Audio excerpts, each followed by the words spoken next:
येथे गडचिरोली पोलीस आणि नक्षलवाद्यांमध्ये झालेल्या चकमकीत 12 माओवाद्यांना कंठस्नान घातल्याची बातमी समोर येते। महाराष्ट्राचे उपमुख्यमंत्री देवेंद्र फडणवीस आणि अजित पवार तसंच उद्योगमंत्री उदय सामंत हे दक्षिण गडचिरोलीत दौऱ्यावर असतानाच ही बातमी आली आहे। या घडीची मोठी अपडेट आपण पाहतोय।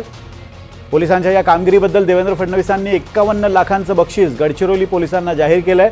चकमकीनंतर गडचिरोली पोलिसांनी माओवाद्यांचे मृतदेह सुद्धा हस्तगत केल्याचं समजतंय। तसंच अलीकडच्या काळातलं हे सगळ्यात मोठं ऑपरेशन असल्याची ही बाब समोर आली आहे। या घडीची मोठी अपडेट आपण एनडीटीव्ही मराठीवर पाहताय। 12 नक्षलवाद्यांना कंठस्नान घालण्यात गडचिरोली पोलिसांना यश मिळालंय।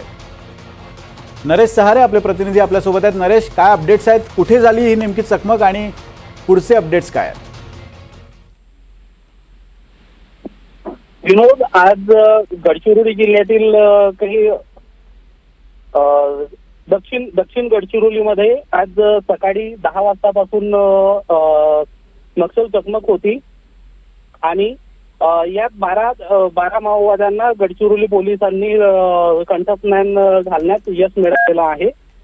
सोबतच दक्षिण गडचिरोली मधल्या एक वडेलापेटा या गावामध्ये महाराष्ट्र राज्याचे उपमुख्यमंत्री देवेंद्र फडणवीस आणि उपमुख्यमंत्री अजितदादा पवार सोबत उदय सामंत हे उद्योग मंत्री आज गडचिरोली जिल्ह्याच्या दौऱ्यावर असताना ही घटना घडलेली आहे।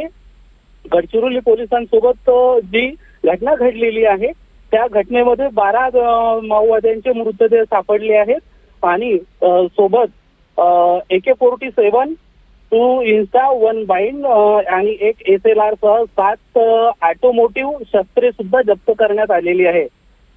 सोबतच अगदी नरेश, धन्यवाद तुम्ही दिलेल्या अपडेट्स बद्दल। आपण पाहतोय दक्षिण गडचिरोलीत हे मोठं ऑपरेशन झालेलं आहे। इन्सास त्याचबरोबर AK-47 आणि इतरही शस्त्रास्त्र जप्त करण्यात आलेली आहे। 12 नक्षलवाद्यांना कंठस्नान घालण्यात आलेलं आहे आणि या कामगिरीबद्दल त्याच वेळेला दक्षिण गडचिरोलीच्या दौऱ्यावर असलेल्या दोन्ही उपमुख्यमंत्र्यांनी 51 लाखांचं बक्षीस गडचिरोली पोलिसांना जाहीर केलं आहे।